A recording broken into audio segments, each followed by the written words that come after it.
Hello everyone, आज है 13 अगस्त दिन गुरुवार and you are watching the news narrator. Let's begin. Corona virus के खिलाफ अगस्त क्रांति का इंतजार। देश में कोरोना संक्रमितों के स्वस्थ होने की दर 70% के पार हो चुकी है। रोजाना संक्रमित होने वालों की संख्या में कोई गिरावट तो नहीं दिख रही, मगर प्रतिदिन बढ़ रहे संक्रमितों और स्वस्थ होने वालों के बीच का अंतर लगातार घट रहा है। यह बदलाव अगस्त आते ही दिखना शुरू हो गया था, मगर पिछले 4 दिनों से यह अंतर तेजी से कम हुआ है। विशेषज्ञों को अब इंतजार इन आंकड़ों के उल्टे होने का है। दिल्ली लगातार 1 सप्ताह तक ऐसा कर भी चुका है। विशेषज्ञों का कहना है कि अगर 2 सप्ताह प्रतिदिन संक्रमितों के मुकाबले स्वस्थ होने वालों की संख्या अधिक होने का ट्रेंड बरकरार रहता है तो कोरोना का हारना तकरीबन तय है। अगस्त की शुरुआत से ही आंकड़े इस दिशा में बढ़ते दिख रहे हैं। अगर यह अंतर कम होता है तो कोरोना के खिलाफ अगस्त का महीना निर्णायक साबित होगा।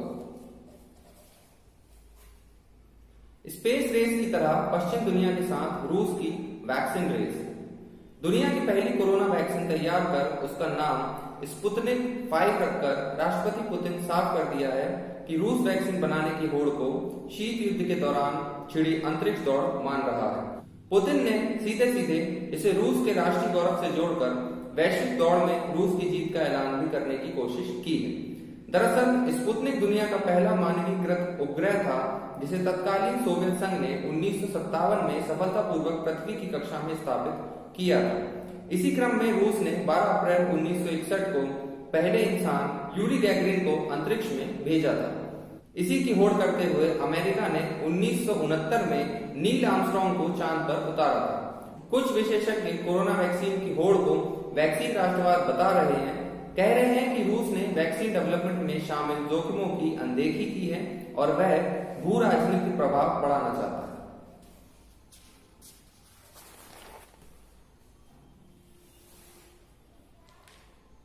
गांव में जाने से डरते हैं अपराधी, बंदूक थामे महिलाएं कर रही हैं चौकीदारी। रीवा 10वीं प्रभावित जिले के सेमरिया तहसील क्षेत्र की आदिवासी महिलाएं सुरक्षा के लिए सबल बन रही हैं। खुद और परिवार की सुरक्षा के लिए बंदूक थाम रही हैं। सामूहिक प्रशिक्षण के लिए जब महिलाओं का समूह बंदूक थामे निकलता है तो हर कोई दंग रह जाता है। इन महिलाओं को सरकारी प्रोत्साहन भी मिल रहा है। 5 महिलाओं को लाइसेंस मिल चुके हैं, कई अन्य कतार में हैं। सेमरिया तहसील के सूदरवती गांव ककरेड़ी मेनहा की आदिवासी महिलाओं में यह सोच और हिम्मत समूह गठित करने के बाद आई है। मुख्यमंत्री ने दिया है लाइसेंस का आदेश। महिलाओं के जज्बे को देखते हुए मुख्यमंत्री ने इन्हें लाइसेंस देने के आदेश दिए हैं। 5 महिलाओं ने बंदूक खरीद ली है। ग्राम उत्थान समिति के अध्यक्ष सुंदरिया बताती हैं कि वे समूह के साथ घर में कामकाज और बाहर सुरक्षा के लिए गांव की अन्य महिलाओं को भी जागरूक कर रही है। सिस्टम सक्रिय, सागर में 1 की मौत, सतना में जनजीवन अस्त व्यस्त, विंध्य बुंदेलखंड तरबतर। प्रदेश में कई क्षेत्रों में बारिश का सिस्टम सक्रिय हो गया है। इसके असर से मंगलवार रात और बुधवार को विंध्य बुंदेलखंड अंचल तरबतर हो गए हैं। सतना में सबसे ज्यादा 133 मिलीमीटर बारिश दर्ज की गई है। मौसम विज्ञानी पीके साहा के अनुसार पश्चिम बंगाल में लो प्रेशर एरिया बन रहा है, इस कारण नमी आ रही है। सागर में पिछले 24 घंटे में 22.2 मिलीमीटर बारिश दर्ज की गई। पामाखेड़ी गांव में इमली का पुराना पेड़ गिर गया। मलबे में दबने से 50 वर्षीय रमेश कुर्मी की मौत हो गई। सीमेंट निर्माता व डीलरों के 28 ठिकानों पर मारे गए छापे, 17 करोड़ की कर चोरी उजागर। सेंट्रल जीएसटी के इंटेलिजेंस विंग DGGI ने केजीएस सीमेंट निर्माता और उसके डीलरों के ठिकानों पर छापा मारकर करीब 17 करोड़ रुपए की कर चोरी पकड़ी। 52.39 लाख रुपए नकद जब्त किए हैं। कार्रवाई 1 हफ्ते तक जारी थी। मध्य प्रदेश के साथ देश भर में 28 ठिकानों पर छापे मारे गए। DGGI ने बुधवार को खुलासा करते हुए कंपनी के एक निदेशक कुशल सिंघवी को सतना कोर्ट में पेश किया है। उसे 25 अगस्त तक जुडिशनल रिमांड पर भेज दिया गया है। एक अन्य निदेशक जांच के दौरान भाग निकला। भारत ने सीमा क्या बंद की, नेपालियों को खाने के मसाले तक सप्लाई करने लगा है चीन। भारत नेपाल अंतर्राष्ट्रीय सीमा पर खड़े होकर जब देखेंगे तो साफ नजर आएगा कि किस हद तक चीन की घुसपैठ नेपाल में हो चुकी है। कैलाश मानसरोवर मार्ग पर पड़ने वाले मालपा कस्बे के किनारे जब काली नदी के उस पार देखते हैं तो यहाँ से नेपाली सेना की हर हरकत साफ नजर आती है। यह वही जगह है जहाँ नेपाल की सेना ने नक्शा विवाद के बाद हेलीपैड का निर्माण किया था। नेपाली सेना ने तेजी हो या फिर सड़क निर्माण में फुर्ती, सब में चीन का असर साफ दिखाई देता है। हर चीज में जहां पहले भारत का प्रभाव नजर आता था, वहां अब चीन की छाया नजर आने लगी है। घरों का टिन हो या फिर रसोई के मसाले, भारतीय सीमा बंद होने के बाद नेपाल में लोगों में पैठ बिठाने के लिए चीन तमाम प्रकार से न केवल नागरिकों को सहायता दे रहा है, बल्कि लोगों के घरों के मसाले तक बदल गए। कल से अच्छी बारिश के आसार, राजधानी में फिर बारिश की गतिविधियां शुरू हो गई हैं। बुधवार को शहर में दिन भर बादलों की आवाजाही लगी रही। हालांकि बुधवार को शहर में ज्यादा बारिश नहीं हुई, लेकिन आगामी 2-3 दिन तक बारिश की संभावना है। मौसम विज्ञानी ए.के. शुक्ला ने बताया कि इस समय बंगाल की खाड़ी में लो प्रेशर एरिया बन रहा है। इसके कारण बड़ी मात्रा में नमी आ रही है। राजधानी में गुरुवार को भी बादल छाए रहेंगे और साथ ही हल्की बौछारें भी पड़ सकती हैं। शुक्रवार से 2-3 दिन तक अच्छी बारिश होने की संभावना है। रंगमंच कलाकार की छोटी बेटी की भी मौत। गौतम नगर इलाके के अटल अयूब नगर में रहने वाले रंगमंच कलाकार नरेंद्र गहलोत की छोटी बेटी की मंगलवार देर रात इलाज के दौरान हमीदिया अस्पताल में मौत हो गई। बुधवार को उसका पीएम कराया गया। डॉक्टरों ने पुलिस को संदिग्ध जहर से मौत होना बताया है। गहलोत की बड़ी बेटी की भी 7 अगस्त की रात हमीदिया अस्पताल में मौत हो गई थी। उन्होंने अस्पताल प्रबंधन पर इलाज में लापरवाही का आरोप लगाया था। गहलोत 7 अगस्त की सुबह दोनों बेटियों को गंभीर हालत में इलाज कराने हमीदिया अस्पताल लेकर पहुंचे थे, जहां दोनों को खून की उल्टियां हो रही थी। गौतम नगर पुलिस के अनुसार नरेंद्र गहलोत अटल अयूब नगर में रहते थे। 7 अगस्त को वे अपनी दोनों बेटियां शिवानी और पायल को लेकर हमीदिया अस्पताल पहुंचे। शिवानी की पहले ही मौत हो चुकी है। पायल की हालत गंभीर होने के कारण बयान नहीं हो सके थे। मंगलवार रात उसकी भी मौत हो गई। गहलोत ने शिवानी के इलाज में हमीदिया के चिकित्सकों पर आरोप लगाया था, जिसके बाद संभागायुक्त कवींद्र कियावत ने 3 वरिष्ठ चिकित्सकों की टीम बनाकर मामले की जांच कराई है। उधर पुलिस की पड़ताल भी जारी है। पुलिस को पीएम रिपोर्ट का इंतजार है, जिससे मौत के कारण का खुलासा हो सके।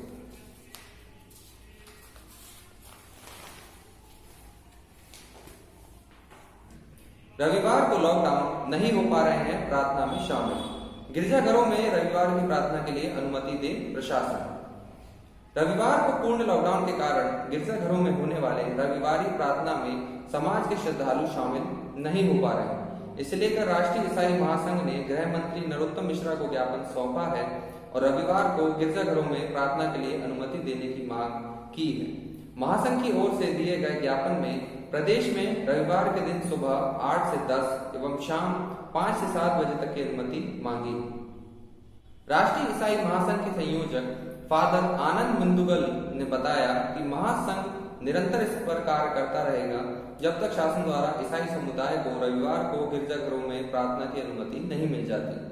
महासंघ के प्रवक्ता रिचर्ड जेम्स ने बताया कि राष्ट्रीय ईसाई महासंघ कोरोना काल में अपने पूर्ण योगदान देता रहा है।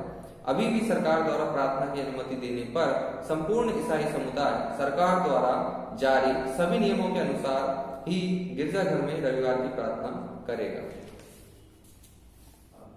संघर्ष से ही निकलता है सफलता का रास्ता। भारत यूथ फोरम के 7 दिवसीय यंग संवाद की कड़ी में बुधवार को माउंट एवरेस्ट फतह करने वाली भावना डेहरिया ने हौसले से ऊंची उड़ान विषय पर संबोधित किया। उन्होंने कहा कि जीवन में किसी भी लक्ष्य को बिना मजबूत हौसले के फतह नहीं किया जा सकता। जीवन में सफलता के लिए दृढ़ इच्छा शक्ति और मजबूत संकल्प आवश्यक है। छोटे से गांव से माउंट एवरेस्ट तक का सफर। भावना कहती है कि मुझे बचपन से ही पहाड़ों की चढ़ाई करना पसंद था। इस शौक से माउंटेनियर बनी। हालांकि गांव में एक महिला के तौर पर जहां आज भी उनकी स्थिति बहुत अधिक सुखदजनक नहीं है, वहां बतौर माउंटेनियर करियर चुनना थोड़ा चुनौतीपूर्ण था। परिवार और मित्रों के सतत सहयोग, विश्वास और हौसले ने मुझे अपने लक्ष्य के प्रति सदैव सजग और सचेत बनाए रखा।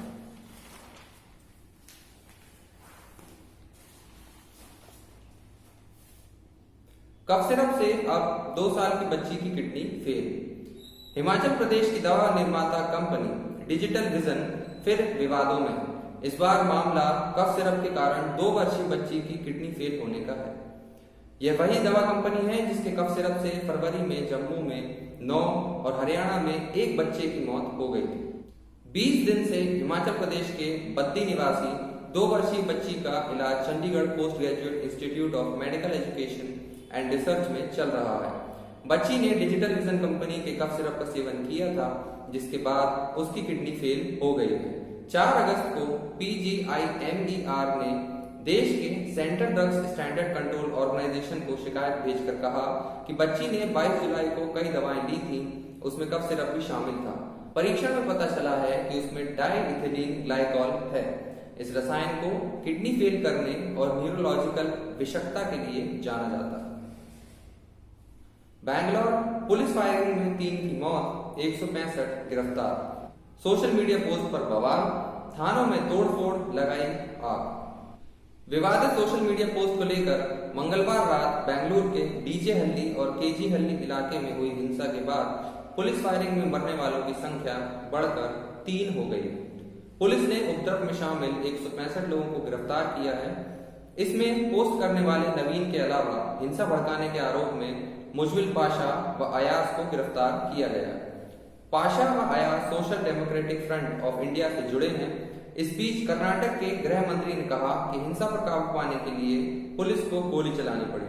शहर में धारा 144 के तहत निषेधाज्ञा लगाई है, तो हिंसा ग्रस्त दोनों थाना क्षेत्रों डीजे हल्ली केजी हल्ली में कर्फ्यू लगाया गया है।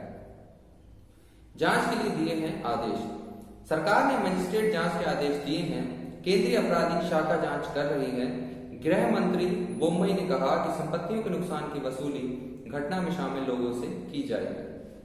सुनियोजित साजिश की आशंका। बुधवार को इलाके में शांति रही, केंद्रीय अर्धसैनिक बल तैनात रहे। भाजपा, कांग्रेस व जदएस ने उपद्रव को सुनियोजित साजिश करार दिया है। सत्ता पक्ष और विपक्षी दलों के रुख अलग अलग है। एक पोस्ट के बाद भड़क गई थी हिंसा। घटना पुलकेशी नगर के कांग्रेस विधायक अखंड श्रीनिवास मूर्ति के भांजे नवीन के सोशल मीडिया खाते से धर्म विशेष के अनुयायियों को लेकर पोस्ट से जुड़ी। विवाद बढ़ने पर पोस्ट को डिलीट कर दिया गया, पर इसे लेकर मंगलवार शाम भीड़ ने विधायक के घर पर हमला बोल दिया। केजी हल्ली व डीजी हल्ली थानों पर तोड़फोड़ की गई। पुलिस ने लाठीचार्ज कर आंसू गैस के गोले दागे, फिर फायरिंग की। एक पुलिस उपायुक्त, 2 सहायक पुलिस आयुक्त समेत 78 पुलिसकर्मी जख्मी हो गए हैं। बताया जा रहा है कि गत वर्ष वार्ड उपचुनाव में पाशा SPDI का प्रत्याशी था। श्रीनिवास ने कांग्रेस प्रत्याशी का समर्थन किया था, जिसे लेकर दोनों के बीच प्रतिद्वंद्विता थी। अब कृष्ण जन्मभूमि को लेकर होगा आंदोलन। अब मथुरा में श्री कृष्ण जन्मभूमि के निर्माण को लेकर साधु संतों ने आंदोलन छेड़ने का ऐलान कर दिया है। श्री कृष्ण जन्मभूमि निर्माण न्यास के प्रमुख आचार्य देव मुरारी बापू ने कृष्ण जन्मभूमि स्थान से मस्जिद हटाकर मंदिर को बनाने को लेकर भाषण दिया है। इसलिए उनके खिलाफ मंगलवार रात माहौल बिगाड़ने का मुकदमा दर्ज किया गया। संत समाज ने कहा कि वे जल्द ही जन्मभूमि को लेकर आंदोलन छेड़ेंगे। यह है विवाद। कृष्ण जन्मभूमि के लिए मुख्य विवाद शाही ईदगाह का है। मथुरा में यह मंदिर के निकट है। मस्जिद के बगल में 4.5 एकड़ भूमि है। इस पर मस्जिद का कब्जा है। कहा जा रहा है कि मस्जिद कृष्ण मंदिर की जगह पर बनी। राजस्थान रॉयल्स के फील्डिंग कोच दिशांत कोरोना से संक्रमित। राजस्थान रॉयल्स के क्षेत्र रक्षण coach Dishant Yagnik corona virus के संक्रमित पाए गए हैं। IPL की फ्रेंचाइजी टीम राजस्थान रॉयल्स ने यह जानकारी दी। टीमों की UAE रवानगी से पहले किसी खिलाड़ी या सपोर्ट स्टाफ के कोरोना के संक्रमित होने का यह पहला मामला है। रॉयल्स टीम के सदस्यों को अगले सप्ताह मुंबई में एकत्र होना है, जहां से वे UAE के लिए फ्लाइट पकड़ेंगे। राजस्थान रॉयल्स ने बयान में कहा कि हमारी फ्रेंचाइजी ने कोरोना का एक और परीक्षण किया, जिसमें दिशांत कोविड-19 टेस्ट में पॉजिटिव पाए गए। याग्निक अभी राजस्थान में अपने गृह नगर उदयपुर में हैं। उन्हें 14 दिनों के लिए अस्पताल में क्वारंटीन रहने की सलाह दी गई। प्रोटोकॉल तोड़ने पर क्रिकेटर मैच से बाहर। इंग्लिश काउंटी कैंट के बल्लेबाज जॉर्डन कोक्स को कोविड-19 प्रोटोकॉल तोड़ने के कारण शनिवार को बॉब विलिस ट्रॉफी से मिडिलसेक्स के खिलाफ खेले जाने वाले मैच से बाहर कर दिया गया। कोक्स ने हाल ही में ससेक्स के खिलाफ खेले गए मैच में बायोसिक्योर और सोशल डिस्टेंसिंग के नियमों का उल्लंघन करते हुए प्रशंसक द्वारा फोटो खिंचवाने की अपील को मान लिया था। हालांकि बाद में अपनी गलती मानते हुए जॉर्डन ने मैच न खेल पाने को लेकर अफसोस भी जताया। ब्रिटेन की अर्थव्यवस्था आर्थिक मंदी का शिकार। कोरोना वायरस संक्रमण और लॉकडाउन के बाद ब्रिटेन आधिकारिक तौर पर आर्थिक मंदी की गिरफ्त में आ गया। अप्रैल जून के बीच में ब्रिटेन की अर्थव्यवस्था में रिकॉर्ड गिरावट दर्ज की गई। जनवरी मार्च के मुकाबले अप्रैल जून में ब्रिटेन की अर्थव्यवस्था में 20.4% की गिरावट दर्ज की गई। लॉकडाउन की वजह से दुकानें बंद थी, इसलिए घरेलू सामानों की खपत और बिक्री भी नहीं हुई। फैक्ट्रियों में उत्पादन और निर्माण कार्य में भी रिकॉर्ड गिरावट दर्ज की गई। इन सभी वजहों से ब्रिटेन साल 2009 के बाद अब पहली बार इतनी बुरी तरह आर्थिक मंदी की चपेट में है। सोना 3000 रुपए टूटा, चांदी में 3500 रुपए की गिरावट। सोना चांदी की कीमतों में गिरावट का दौर शुरू हो गया है। बुधवार को सोना 3000 रुपए प्रति 10 ग्राम टूटकर 53,500 रुपए पर बंद हुआ। चांदी का बाजार 3500 रुपए टूटकर भाव 63,700 रुपए प्रति किलो पर आ गए। एक दिन पहले भी सोना 1000 व चांदी के भाव 1800 रुपए टूट गए थे। सोना चांदी में आ रही गिरावट वैश्विक संकेतों के चलते आई है। जानकारों का कहना है कि रूस द्वारा कोरोना का टीका बनाने का दावा करने के बाद अंतर्राष्ट्रीय बाजार में सोने चांदी की कीमतों पर तेजी से ब्रेक लगा।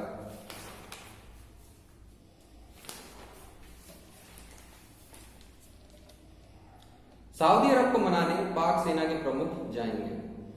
पाक विदेश मंत्री शाह महमूद कुरैशी की कश्मीर मुद्दे को लेकर सऊदी अरब के नेतृत्व वाले ऑर्गेनाइजेशन ऑफ इस्लामिक कॉन्फ्रेंस के खिलाफ टिप्पणी ने दोनों देशों के बीच संबंधों को तनावपूर्ण बना दिया है। सऊदी अरब ने पाकिस्तान को ऋण और तेल की आपूर्ति रोक दी है। पाकिस्तानी मीडिया के अनुसार अब सऊदी अरब का गुस्सा शांत करने के लिए पाकिस्तान के सेना प्रमुख जनरल कमर अहमद बाजवा अगले सप्ताह सऊदी अरब जाएंगे। That's it for today. See you guys tomorrow. Thank you.